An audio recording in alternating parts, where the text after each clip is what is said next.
자, 최근 여론 내용을 보면 이재명이는 잘 나가다가 이제 한계에 좀 도달한 것 같고 지지도 상승이. 자, 윤은 이제 내려가는 게 이제 끝에 올라와서 약간 올라온 것 같고, 그래서 이재명과 윤의 지지율 격차가 지난주보다는 이번 주에 줄어들었고, 자, 오늘 보면 MBC가 이재명 37.1 그리고 윤 30.5 안철수 13.6 2030에서 급등했다. 또 야권 단일화 때 윤은 단일화 해도 한 5% 차로 지고 안철수는 단일화 하면 이재명에게 5%쯤 이긴다. 그래서 단일화 할 때는 지금은 숫자적으로 안이 많이 나오지만 결국은 윤이 조금 더 경쟁력이 있지 않겠는가, 이런 이야기도 있습니다. 자, 또 다른 대선 조사에서 리얼미터 오마이뉴스가 하는 여론조사에서는 이재명이 40.1, 윤이 34.1, 안철수가 11.1이 나오고 있고요. 심지어 이제 CBS가 여론조사를 한 데 보면 야권 후보가 안철수로 단일화되면 안철수가 무려 한 15%가량 이긴다, 뭐 이런 이야기도 나오고 있습니다. 그래서 이 보수 야권 후보에서 안철수냐 윤이냐라고 할 때는 현재 안이 조금 앞서거나 또 윤이 앞서는 것도 있고 그런데요, 실제로 단일화가 된다면 윤으로 될 가능성이 클 수 있죠. 자, 그런데 문제는 안철수라는 이 부분에 대해서는 사실은 안철수는 검증에서 빠져 있죠. 지금 누구도 안철수에 대해서 검증은 하지 않잖아요. 그래서 윤석열을 검증하고 이재명을 검증해서 둘한테는 김건희와 대장동이라는 딱지가 딱 붙어 있지만은 안철수는 이제 검증의 대상에서 빠져 있다. 그거는 안철수가 검증할 게 없어서 그런 게 아니라 안철수라는 사람이 그간에 한 2, 3%, 3, 4% 지지율로 하도 오래 있다 보니까 큰 변수가 될 거라고 생각하지 않고 아무도 안철수에 대해서 여야가 신경 쓰지 않았던 겁니다. 그런데 이제 윤이 흔들리면서 상대적으로 윤을 소극적으로 지지했던 20, 30대가 안철수한테 갔다. 이거는 찍을 사람이 없사 이랬을 때 안철수한테 몰리는 거죠. 그런데 웃기는 게 여론조사를 하는 회사가 만약에 황장수라고 이름을 넣으면 저한테도 상당한 지지가 모일 거라고 보고 있습니다. 그런데 1번, 2번, 3번, 4번 이러고는 기타라고 이렇게 말을 하고, 그래서 여론조사에 응하는 사람이 기타라고 하는 사람에 대해서 굳이 황장수라고 이름을 말하기가 어렵게 만드는 경향도 있고, 또 한편으로는 황장수라고 말을 해도 여론조사원이 누구요 이렇게 말하는 녹음 내용을 여러분들이 잘 들었을 겁니다. 그래서 결국은 윤에서 빠진 표가, 윤은 참 찍기 싫다는 표가 소극적으로 안철수한테 가 있는 거죠. 그래서 반사 이익을 누리고 있는 것 뿐입니다. 그런데 이런 소극적인 지지는 또 금방 다시 딴 데로 올라갈 수 있다는 거죠. 자, 그래서 곧 한 2, 3주만 지나면 이제 단일화 이야기가 나올 겁니다. 자, 안철수는 지지가 좀 올라가니까 이제 좀 신이 났죠. 그래서 단일화 문제에 대해서는 그 전혀 신경도 안 쓴다. 내가 정권 교체의 주역이 되겠다라고 말을 하고 있을 겁니다. 자, 민주당은 그간에 안철수의 지지율이 낮아서 안철수가 설사 단일화 해봤자 조금은 지지가 올라갈 수 있지만은 큰 영향이 없을 거라고 생각했는데, 안철수가 지지율이 올라가서 윤하고 단일화 할까봐 두려워하고 긴장을 좀 하고 있겠죠. 자, 그런데 안철수도 지금 사실상 2009년에 정치판에 나와서 지금 13년째입니다. 나올 때부터 대선 주자로 등장해서 무려 13년이 흘러갔다는 거죠. 그래서 안철수도 이제 그야말로 정치 베테랑이 됐는데, 윤이나 안철수가 이 단일화를 한다라는 것은 두 사람의 스타일 상당히 저는 비슷하다고 보고 있어요.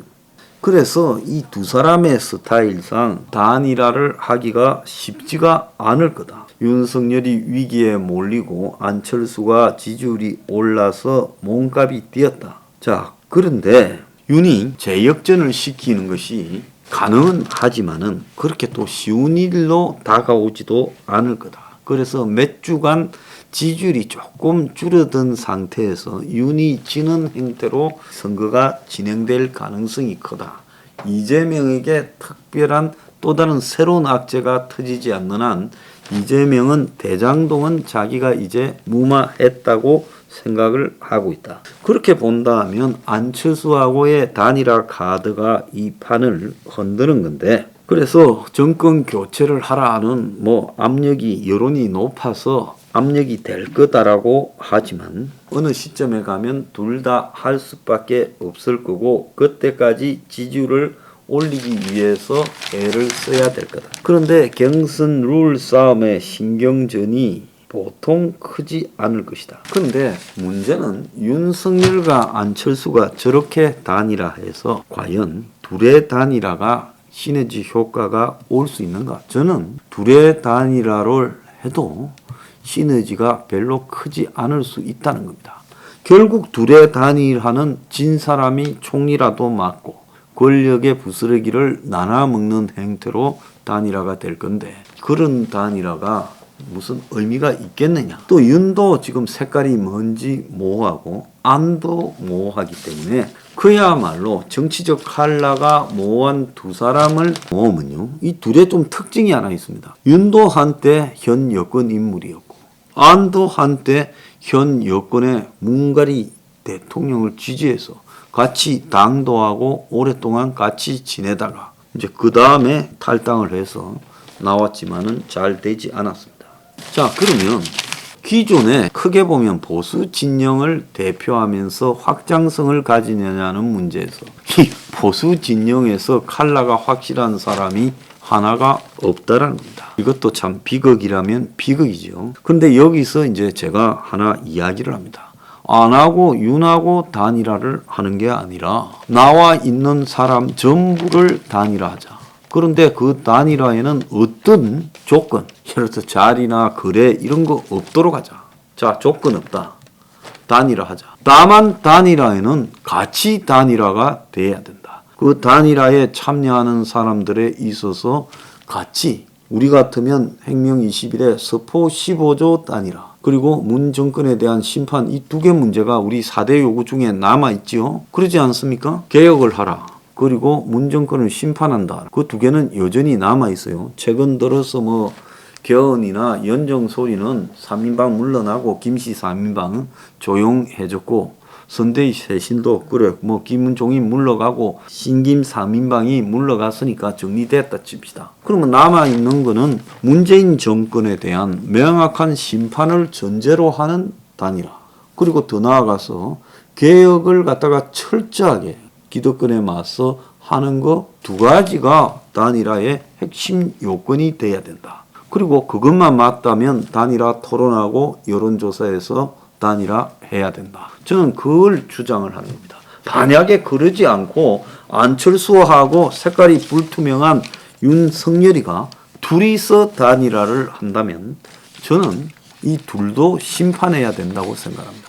이 두 사람이 문에 대해서 어떻게 생각하는가?